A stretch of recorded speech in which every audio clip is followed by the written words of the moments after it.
था नहीं कहने के लिए, सिर्फ वो ये कहते रहे कि देश के खिलाफ कॉन्स्पिरेसी, जो रटा रटाया हर जगह का एक ढर्रा होता है।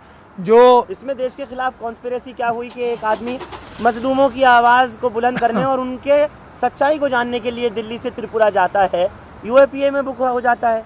देखिए ये जो है, ये जो काम है, मैं आपसे फिर कह रहा हूँ, अगर हमारे चंद मजहबी रहनुमा मौलाना कमर गनी उस्मानी जैसे हो जाएं, और ये मैं पूरी आवाम से भी गुजारिश कर रहा हूँ कि अपने मजहबी रहनुमाओं को आप मजबूती दीजिए किसी भी तरीके से।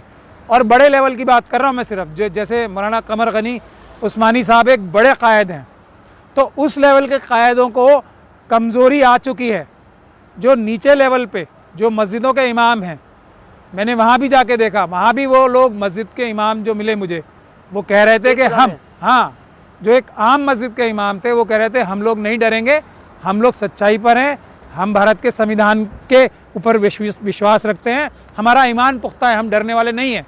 लेकिन जो बड़े बड़े हमारे मजहबी रहनुमा और कायद हैं, और जहाँ मैं अभी 2 दिन ठहर के भी आया हूँ, वहाँ बुज़दिली का कैंसर जो है हड्डियों के अंदर तक घुस चुका है। 2 दिन कहाँ ठहर कर? कानपुर ही तो गए हुए थे आप। हाँ, कानपुर की बात, मुस्लिम पर्सनल लॉ बोर्ड की मीटिंग में कानपुर की बात कर रहा हूँ मैं। इसीलिए अब आजकल मैं थोड़ा ज़रा नरमी के उसमें हूँ, मूड में, इसलिए इशारों में बता रहा हूँ कि आवाम को चाहिए कि हमारे जो सीनियर मजहबी रहनुमा हैं, उनको थोड़ी सी जो चीज़ वो प्रीच करते हैं कि हमें अल्लाह के अलावा किसी से नहीं डरना चाहिए, और हम अल्लाह के दिखाए हुए रास्ते पे चलते हैं, हम मोहम्मद रसूलुल्लाह के दिखाए हुए रास्ते पे चलते हैं, और हम किसी भी सूरत में अल्लाह के अलावा किसी से नहीं डर सकते। यानी जो ये जो कहते हैं, हाँ, जो कहा जाता है, उसको अमल करना, मतलब ईमान जो है कहने में और ईमान पे अमल करने में जो ज़मीन आसमान का फ़र्क होता है, वो है बुनियादी फ़र्क जो आ चुका है हमारे टॉप की लीडरशिप में।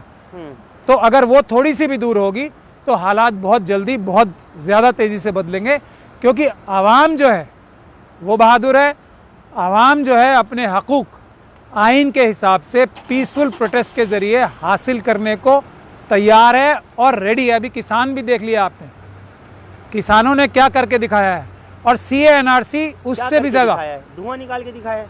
नहीं, सरकार से माफ़ी मंगवाई है। मोदी जी जो ये कहते थे कि मेरी 56 इंच की छाती है, नहीं, मतलब आप यही कहना चाह रहे हैं ना, धुआं निकाल के दिखाया है? नहीं, धुआं नहीं, घुटनों पे लाया। अभी धुआं तो और निकलेगा। अच्छा। अभी तो घुटनों पे आए हैं, क्योंकि देखिए मैं आपको एक बात बार बार कह रहा हूँ और फिर कह रहा हूँ, इस देश में जनता है राजा, बाकी सब नौकर हैं। प्रधानमंत्री चाहे राष्ट्रपति चाहे चीफ जस्टिस ऑफ इंडिया, सब जनता के नौकर हैं, और सब जनता चाहेगी तो घुटनों के बल आएंगे, जैसे अभी प्रधानमंत्री आए।